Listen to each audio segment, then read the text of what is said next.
My dad started the farm in 1949, grew turkeys for the first time in 1950.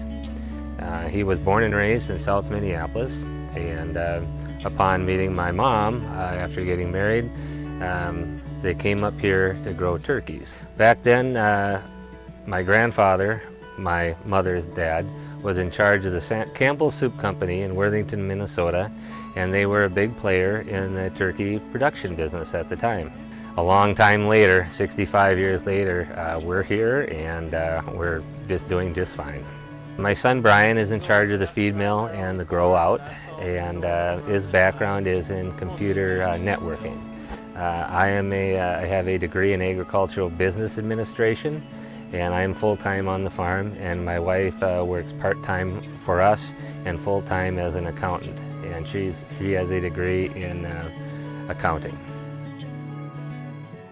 There's three things, there's three priorities. It's bird health, food safety, and protecting the environment. Just about everything we do is for the care and comfort of those birds. I learned a long time ago that there are no shortcuts. The best way to run a business and to run a profitable farm is to keep everything happy. Keep your employees happy, keep your birds happy, keep everybody happy. And the way you do that is animal health. Keep your bird health high. There's a number of things involved in assuring a safe food supply. One of them is the fat samples that are taken on the flock, and those are analyzed for PCBs, insecticides, antibiotic residue, things like that, and that ensures a safe food supply. You also got to remember that every bird is inspected on that processing line as it goes through the plant. Every single bird is looked at, visualized, and if there's anything that doesn't look right, then there's further testing involved there. There's several opportunities to check these turkeys before they enter the marketplace. It goes back to all the safety nets involved in producing wholesome food, safe food. The consumer really shouldn't have to be concerned about it because we are doing that job, and we are governed by many regulatory agencies, and that's part of what their tax dollars are paying for in this country, is to provide a safe, and I would like to add, a very efficient animal industry, and allowing them to not use nearly as much income to feed themselves and their family as compared to other countries in this world. There are processes in place that do not allow any unsafe food to get into the food system. I think that was really proven this year with the avian influenza cases that we had in Minnesota, Iowa, and throughout the Midwest. They never entered the food system. The full circle idea of the manure is once it's supplied to the land, that enhances the crops. And we buy a lot of those corn bushels back through our feed mill to feed to our turkeys. So it truly does come back. Well, get a early start. I usually up around 5 to 5:30, and like everybody else, start my day with a couple of cups of hot coffee, and I turn on my computer because there's a lot of things I need to do during the day, and I need some information before I even head out the door. So after I've analyzed that, I've got a pretty good background of what I'm going to do for the week, the day, and then it's head out the door and go to the barns. One of the first things we need to do every morning is take a look at the condition of the barn and then read the birds and adjust the ventilation and the heating accordingly. We're always concerned about the comfort of the bird, so the temperature and the ventilation are very critical. So we use this machine to adjust those things, and the fresh bedding and the condition of the bedding is also very important to have a good environment, to produce a good environment for the turkey. Bird comfort is one of the most important things in growing a turkey, and by not bringing anything in from the outside, we can ensure that the bird health stays at its very best.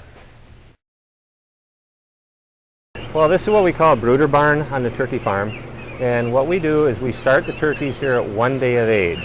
And you can hold 2 or 3 of them in your hand. They're that small, just like a baby chick would be. Yeah, we start here at 1 day of age and we'll go to approximately 4.5 to 5 weeks of age. They have feed in front of them at all times, water in front of them at all times. One of the first things we do on a daily basis when we come in and walk the barns is we're looking for the height of the feed lines to be correct, the height of the water lines to be correct. There's certain sounds and smells that you would expect to hear and see. My employees are trained to know what normal is like, the normal sounds, the normal smells, the normal activity.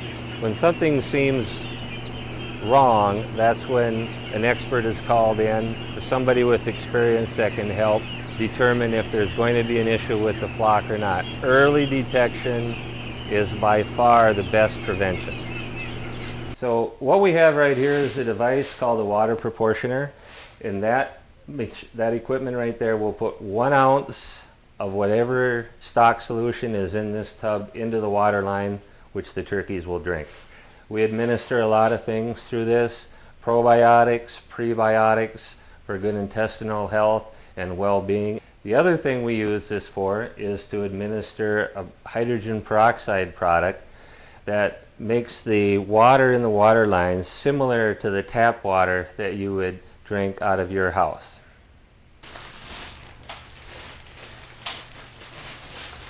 There's another part of biosecurity. What we're going to do is remove our protective boots.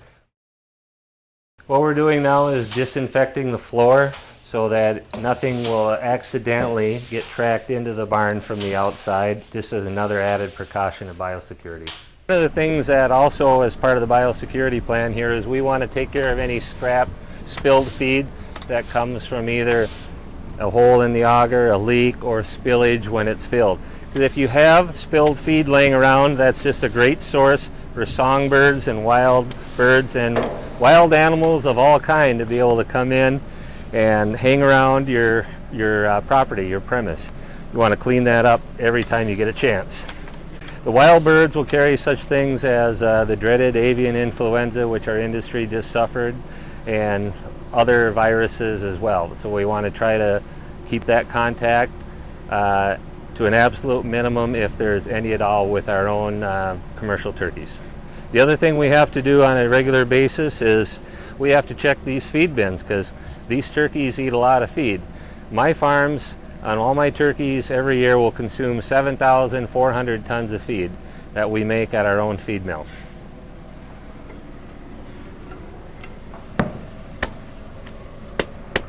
Looks like we're going to have to put an order in before the weekend.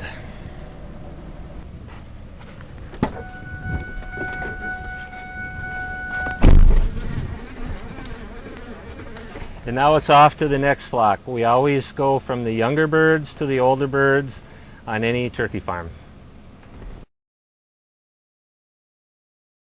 We just moved these turkeys in here. They came from the brood barn at approximately 5 weeks of age, and they will stay here until market at 19 weeks of age. So as you can see, we've got fresh litter down, but prior to that, we use a product called litter treatment, and what it does is it acidifies the basis a little bit, the litter that they walk on and the bedding, and it helps prevent E. coli. It's been a very helpful tool, again, to keep the birds healthy. What I'm going to do is walk through this barn, and I want to look at a few things. I want to look at how the birds are reacting, if they're comfortable, do they have enough air, do they have enough water space, are all the waters working correctly? There are no shortcuts. Let's take a walk.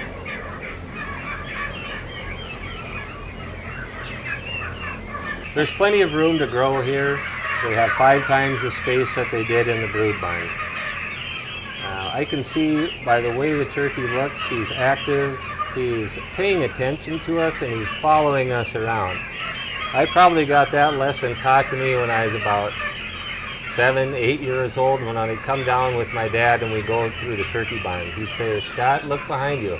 If those turkeys are running behind you, chasing you, looking like they want to see what you're doing, that's a sign you got a healthy flock." So once we get that job done and we're satisfied that all the flocks are healthy, then we'll go through the day, and obviously The first thing of concern is going to be feed manufacturing, because on our farms we use about 7,300 tons of feed a year, and we mix that at our feed mill. So as they get older, we change the rations to adjust to what the bird actually needs at that age, because the bird changes so rapidly from first day that it comes out of the egg till 20 weeks down the line when it's a full-grown bird. All these ingredients not only make a bird healthy, but they're fulfilling the genetic requirement of that turkey in order to grow fast and be healthy at market. All these medications, whether they're water or feed, have a withdrawal period on them. In other words, how many days that they are not going to be fed that medication prior to their marketing date. Early detection is absolutely imperative in the use of antibiotics. The sooner you treat something, the less you're going to have to treat it, and it's just going to be better, and the birds will respond much quicker. At this point in time, we've got a lot of the hard work done. In other words, the early growth stage is done. They've been in the finishing barns, but still you need to keep a lot of air moving through the building. You need to keep them cool. You need to keep them comfortable. It helps to just create that better environment. Healthy birds makes for a good meat product when you're done. I think there's just an endless challenge to this business, even if you've been doing it all your life, because every flock that goes to market, you can't wait for the results. Every time that flock goes to market, you say to yourself, is it better than the last one?